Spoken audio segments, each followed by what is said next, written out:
Assalamualaikum warahmatullahi wabarakatuh. Nama saya Sulistiana Martia Nugraha dan video ini dibuat untuk melengkapi tugas fisika Tul Ahmad dari SMA. Nah, di sini kita akan membicarakan tentang listrik statis.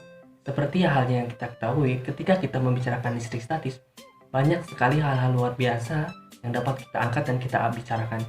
Misalnya, kebanyakan atau seluruh benda yang ada di alam semesta ini terdiri dari atom-atom, yang mana atom-atom tersebut terdiri dari elektron dan proton.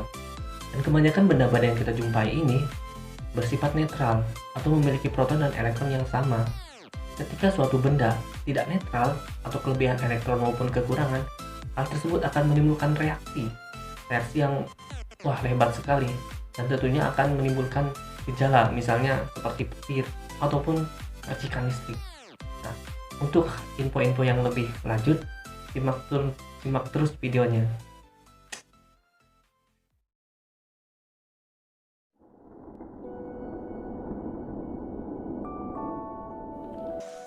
Sesungguhnya, fenomena elektrostatis merupakan pemandangan yang sering sekali kita lihat sehari-hari.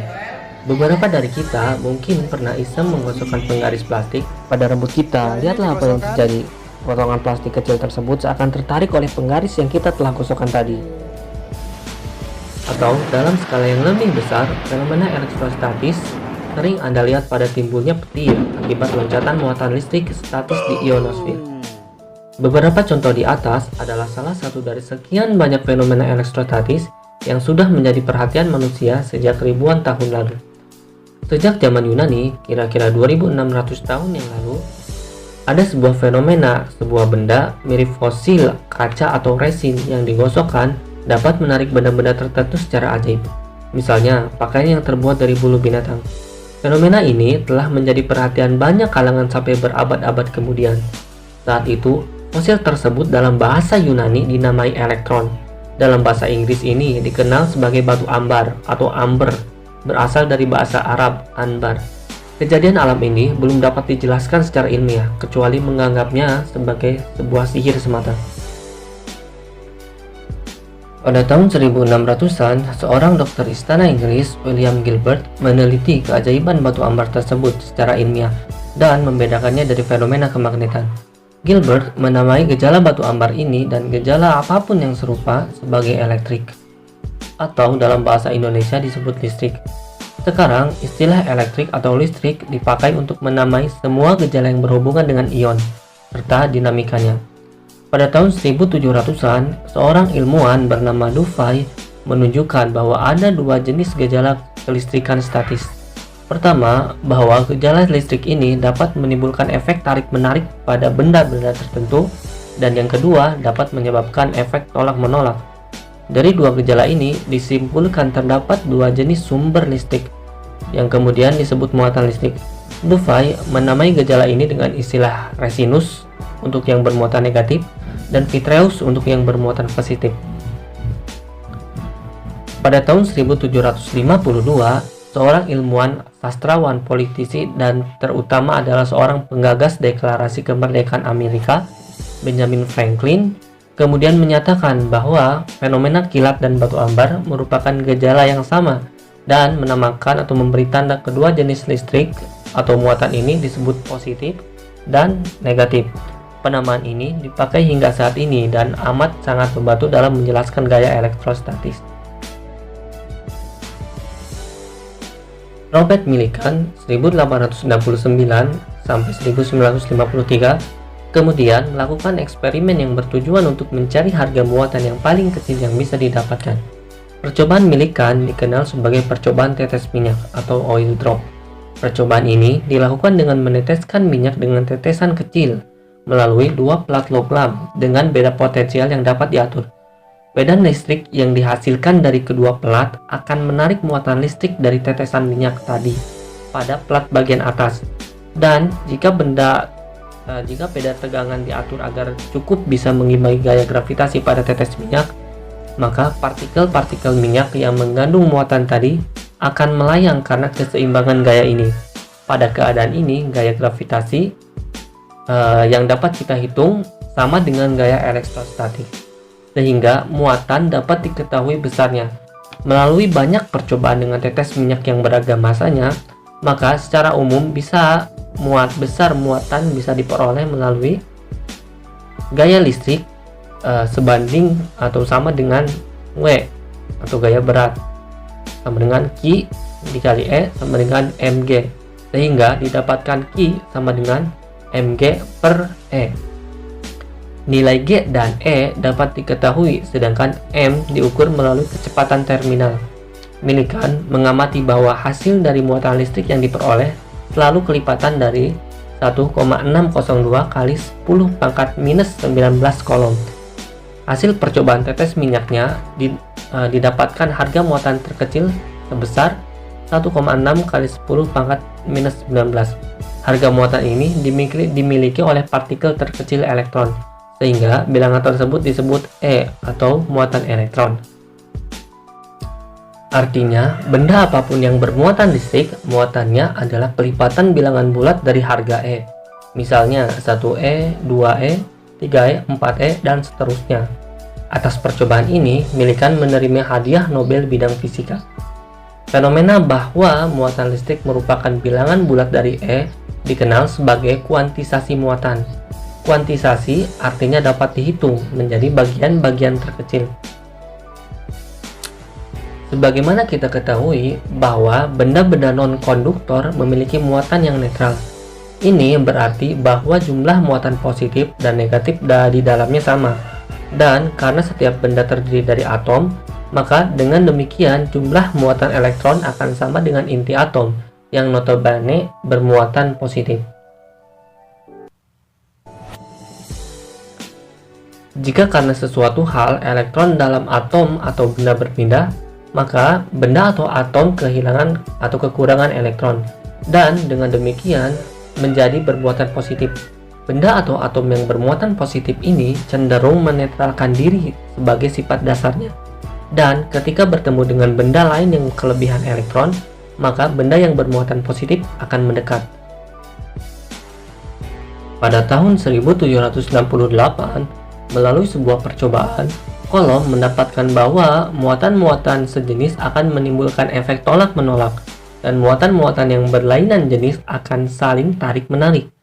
Gaya tarik atau tolak ini berbanding terbalik dengan kuadrat jarak antar benda atau muatan, dan sebanding dengan besarnya muatan tersebut. Perangkat yang digunakan Coulomb tersebut disebut torsi balance, yang terdiri dari dua bola bermuatan A dan B. Bola dapat berputar dan memuntir benang serat, dan bola B merupakan bola yang tidak bisa bergerak, sedangkan C merupakan penyeimbang bola A.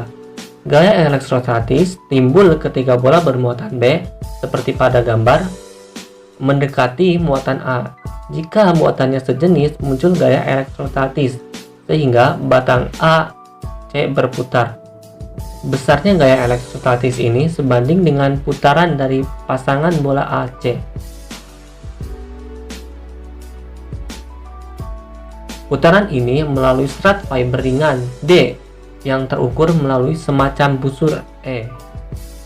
Ketika besarnya muatan B diperbesar dengan diberi muatan tambahan atau diperkecil dengan cara mengalirkan muatannya ke tanah, Coulomb mengamati bahwa dengan melihat skala yang ada di E, puntiran menjadi lebih besar ketika muatan ditambah dan menjadi semakin kecil ketika muatan dikurangi. Hal ini menunjukkan bahwa gaya elektrostatis sebanding dengan besar masing-masing muatan, sehingga Coulomb merumuskan bahwa F sebanding dengan QA dan QB. Selanjutnya, ketika Coulomb mengatur jarak antar muatan A atau B, mengamati bahwa puntiran menjadi besar ketika jaraknya dekat dan menjadi kecil ketika jaraknya lebih jauh, dan menyimpulkannya bahwa gaya elektrostatis ini berbanding terbalik dengan kuadrat jarak, atau F berbanding terbalik dengan 1/r². Dari percobaan Coulomb didapatkanlah bahwa F sebanding dengan QA/QB per RAB, yang berarti gaya elektrostatis ini sebanding dengan masing-masing muatan dan berbanding terbalik dengan kuadrat jaraknya. Untuk membuat rumusan ini menjadi eksak, artinya mengubah tanda sebanding dengan tanda sama dengan, maka diperlukan sebuah konstanta Katakanlah K, di mana F sama dengan K Ki A Ki B per R A B. Adapun beberapa catatan penting tentang persamaan ini adalah bahwa persamaan tersebut 1. Hanya berlaku untuk muatan titik, artinya dimensi volume tidak diperhatikan. 2. Nilai K sama dengan 9 kali 10 pangkat 9 hanya berlaku untuk muatan dalam vakum atau udara. Untuk medium lain, harganya akan berbeda. Yang ketiga, bila Ki A dan Ki B bertanda sama, maka F akan bertanda positif. Tanda F positif menunjukkan bahwa kedua muatan tolak-menolak. Sebaliknya, tanda negatif menunjukkan gaya saling tarik-menarik. Yang keempat, gaya elektrostatik F merupakan besaran vektor, sehingga operasi padanya harus memenuhi ketentuan operasi pada besaran vektor. Artinya, jika terdapat beberapa muatan, maka gaya total yang dialami suatu muatan tersebut merupakan resultan dari superposisi gaya-gaya oleh muatan-muatan lainnya. Medan listrik. Medan listrik adalah ruang di sekitar suatu muatan listrik sumber yang jika muatan listriknya ada dalam ruang tersebut akan mengalami gaya listrik. Seperti yang kita ketahui, muatan listrik itu ada dua, yaitu muatan positif dan muatan negatif. Nah, hal ini juga berpengaruh pada medan listrik yang ditimbulkan, terkhususnya adalah gaya-gaya garis listrik yang ditimbulkan. Untuk sumber muatan listrik yang mempunyai muatan positif, maka gaya-gaya listriknya itu, garis-garis listriknya itu akan keluar dari si muatan tersebut. Sedangkan kalau si muatannya itu negatif, maka gaya-gayanya itu akan masuk ke muatan sumbernya itu. Lihat perbedaannya. Nah, seperti itu. Nah, jika kita ingin mengetahui besarnya medan listrik ini atau jangkauannya, kita membutuhkan suatu muatan uji. Misalnya kita ambil suatu muatan uji yang dinamai Ki. Misalnya ini Ki. Nah, Ki ini diposisikan memiliki muatan yang sangat kecil, mendekati 0 atau limit 0. Karena jika si Ki ini mempunyai muatan yang sama dengan muatan sumber atau bahkan lebih besar, maka si Ki ini akan menghasilkan medan listriknya sendiri, sehingga akan mempengaruhi medan listrik yang di sumber ini. Dan kedua medan ini nantinya akan saling superposisi.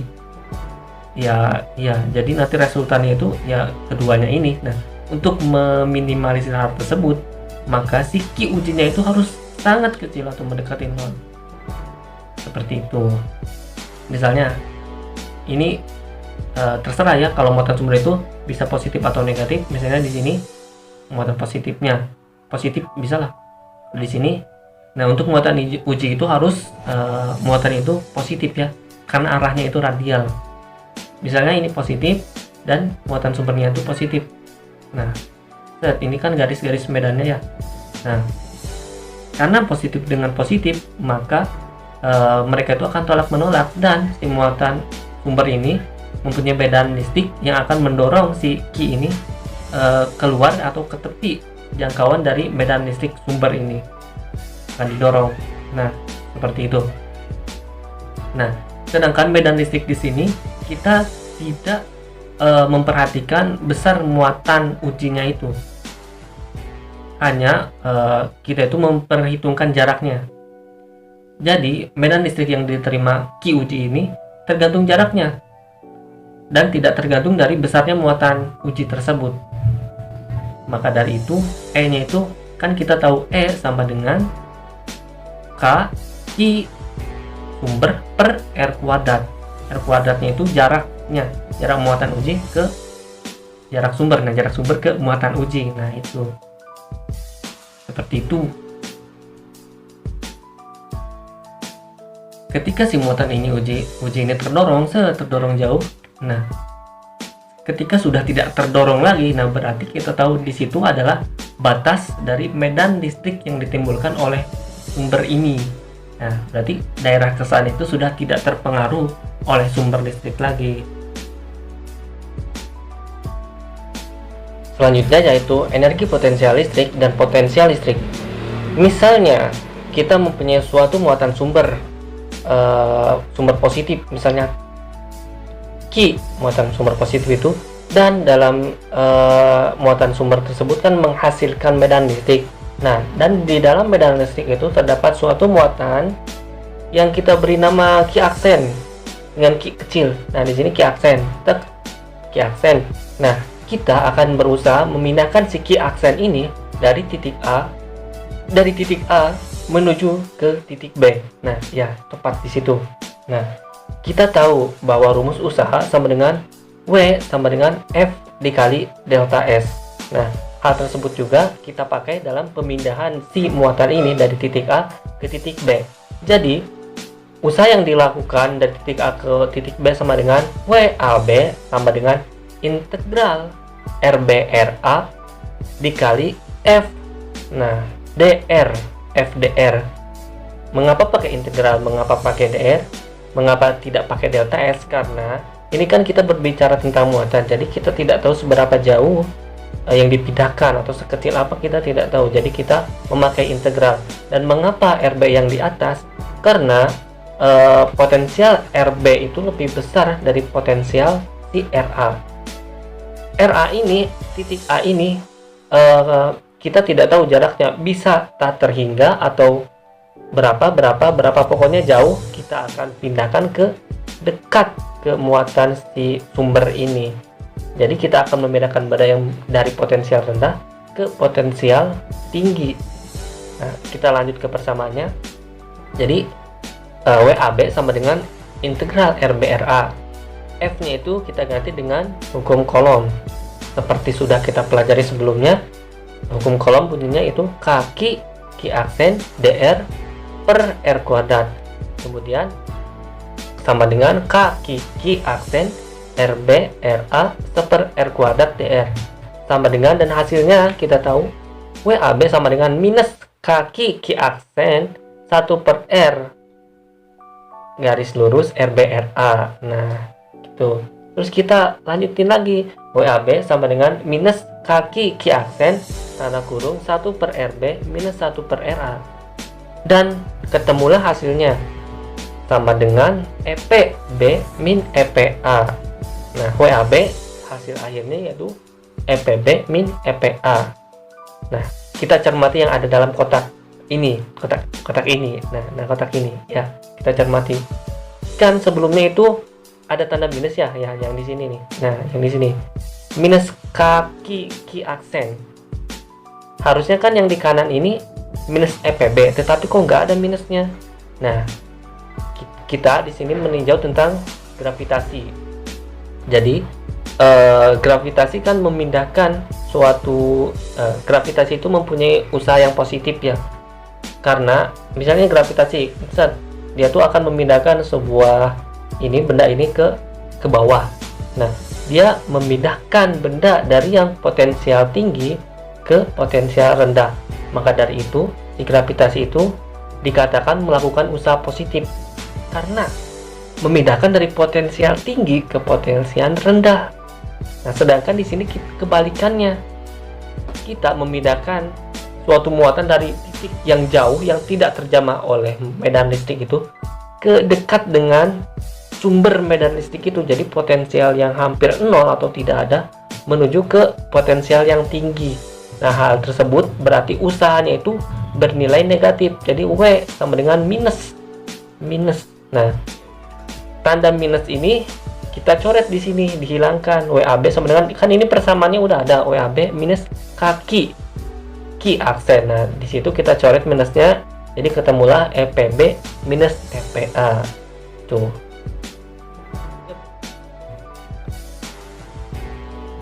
Kita lanjut. Apabila titik A berada di jauh tak terhingga, sangat jauh sekali, maka EPA sama dengan 0. Dan persamaan yang ini, karena EPA-nya 0, menjadi EPB sama dengan Q aksen per R. Nah, di sini kita tahu nilai EPB. EPB sama dengan Q aksen per R, karena EPA-nya bernilai 0.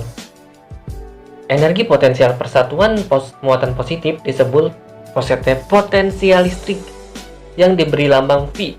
Potensial listrik termasuk sebagai besaran skalar. Jadi, potensial listrik pada suatu titik dalam medan listrik yang berjarak R dari Q dinyatakan PP sama dengan KQ per R atau EP sama dengan Q dikali V. Potensial listrik. Oke, yang selanjutnya kita akan membahas tentang bola konduktor. Jadi, bola konduktor ini adalah sebuah bola yang muatan listriknya itu tersebar di seluruh permukaan bola tersebut. Nah, nanti kita di sini akan mencari tentang besarnya medan listrik dalam bola, di permukaan bola, serta jauh di luar permukaan bola, dan tentunya energi potensial yang timbul di ketiga tempat tersebut.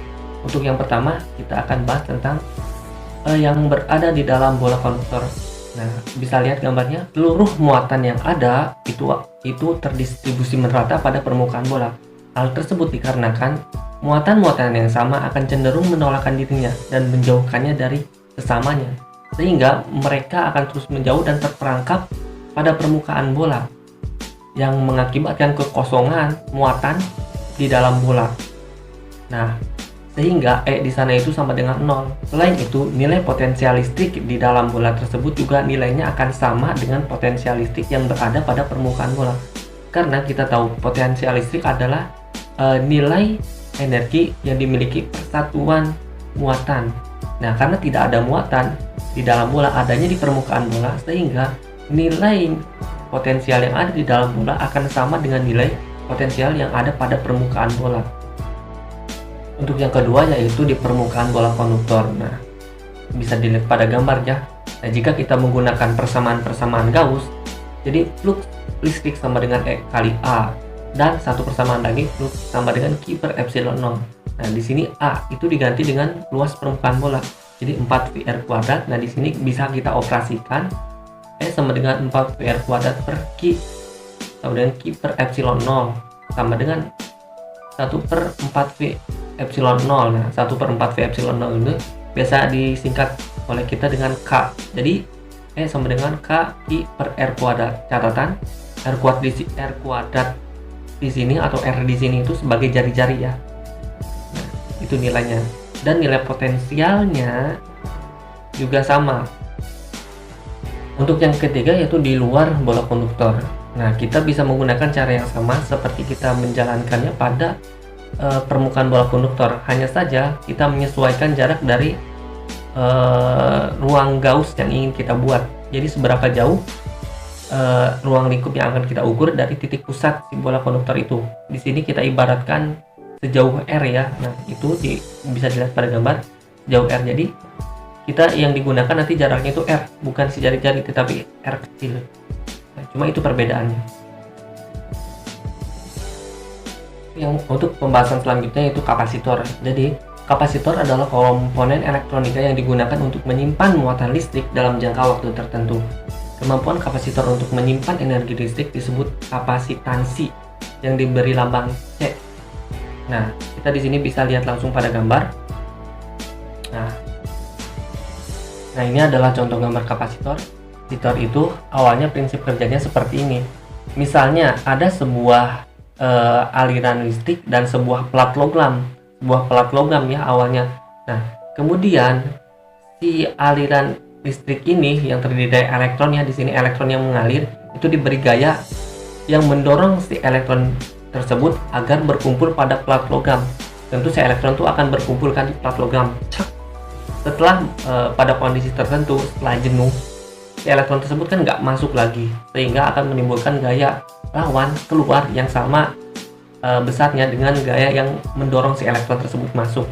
Nah, disitulah telah terkumpul beberapa elektron pada plat logam tersebut, tapi tidak dalam jumlah yang banyak, tetapi setidaknya sudah ada terkumpul. Nah, untuk memperbesar jumlah muatan tersebut, dalam hal ini muatan si elektron, kita membutuhkan satu plat lagi. Maka dari itu kita pasangkan plat yang sama di sebelah kanannya itu. Nah, kemudian kita memperbesar gaya dorong agar si elektron tersebut masuk dan memaksa masuk, diperbesar gayanya sehingga akan mendorong si elektron tersebut masuk ke plat yang pertama. Karena si elektron tersebut itu banyak di plat yang pertama, sehingga si elektron tersebut akan cenderung mendorong si elektron yang berada pada plat kedua untuk keluar dan meninggalkan si positif pada plat kedua. Ya, seperti jadi semakin besar gayanya itu semakin besar juga elektron masuk. Jadi dari sini kita sudah tahu di plat pertama itu cenderung banyak elektron, sedangkan di plat kedua itu cenderung banyak si positifnya karena si elektronnya itu sudah terdorong oleh gaya tolak menolak dari elektron di plat pertama. Jadi sudah terdorong, jadi sudah ada negatif sama positif. Nah, untuk memperbesar lagi, kita bisa menambahkan suatu molekul di antara kedua plat tersebut. Nah, jadi kita tambahkan suatu molekul di antara plat tersebut. Nah, yang molekul itu dapat berinteraksi, jadi bisa bolak-balik arah seperti itu. Jadi elektron kan banyak di plat pertama. Nah, si molekul itu mengarahkan dirinya yang positifnya itu ke plat yang pertama agar si elektron tersebut lebih tertarik dan lebih banyak masuk lagi. Sedangkan kebalikan dengan plat kedua, si molekul itu mengarahkan sisi negatifnya kepada plat kedua agar si elektron tersebut lebih keluar dari plat kedua dan meninggalkan si positifnya di plat 2. Nah, itu kemudian agar gaya kolom ini yang timbul besar, maka plat tersebut disempitkan. Semakin sempit jaraknya itu, maka gaya kolom yang dihasilkan itu kan semakin besar. Jadi semakin besar pula elektron yang keluar dari plat kedua. Nah, maka dari itu persamaan kapasitor sama dengan epsilon 0 dikali A per D. Epsilon 0 ini berhubungan dengan molekul yang ditambahkan. Jadi konstanta molekul yang ditambahkan, tergantung molekulnya mau apa gitu. Nah, sedangkan A di sini adalah lebar dari luas dari kedua plat tersebut. Nah, luasnya semakin luas platnya, semakin banyak di sana menyimpan muatan elektron. Maka dari itu, jika kita ingin memperbesar muatan kapasitor, kita perlu untuk memperluas si lempengnya itu. Dan kemudian per D ya. D di sini jarak antar plat, semakin kecil jaraknya semakin kuat gaya kolom yang ditimbulkan, sehingga elektron pada plat kedua akan lebih tertolak dan meninggalkan plat kedua, sehingga plat kedua akan lebih cenderung positif yang nantinya akan menarik elektron agar lebih masuk pada plat pertama, sehingga kapasitansi dari kapasitor tersebut akan meningkat. Nah, seperti itu. Untuk yang selanjutnya yaitu energi dalam kapasitor. Kapasitor yang dihubungkan dengan sumber tegangan akan menyimpan energi dalam bentuk medan listrik. Besarnya medan listrik yang tersimpan dalam kapasitor sama dengan usaha yang dilakukan untuk memindahkan muatan listrik dari sumber tegangan ke dalam kapasitor tersebut. Sehingga W sama dengan setengah CVV sama dengan setengah CV kuadrat. Dengan W adalah energi yang tersimpan di dalam kapasitor, C adalah kapasitas kapasitor, dan V atau V adalah beda potensial antara kedua keping kapasitor. Untuk susunan kapasitor yaitu ada dua, yaitu seri dan paralel. Untuk seri, besarnya muatan yang terkandung pada tiap kapasitor adalah sama. Jadi Q-nya itu sama, yang berbeda adalah V-nya. V sama dengan V1 tambah V2 tambah V3, sehingga menghasilkan 1 per C total sama dengan 1 per C1, 1 per C2, dan 1 per C3. Sedangkan untuk paralel ini kebalikannya. Paralel mempunyai beda potensial yang sama, sehingga nilai C total adalah penjumlahan dari seluruh C yang ada. C total sama dengan C1 ditambah C2 ditambah C3 dan seterusnya.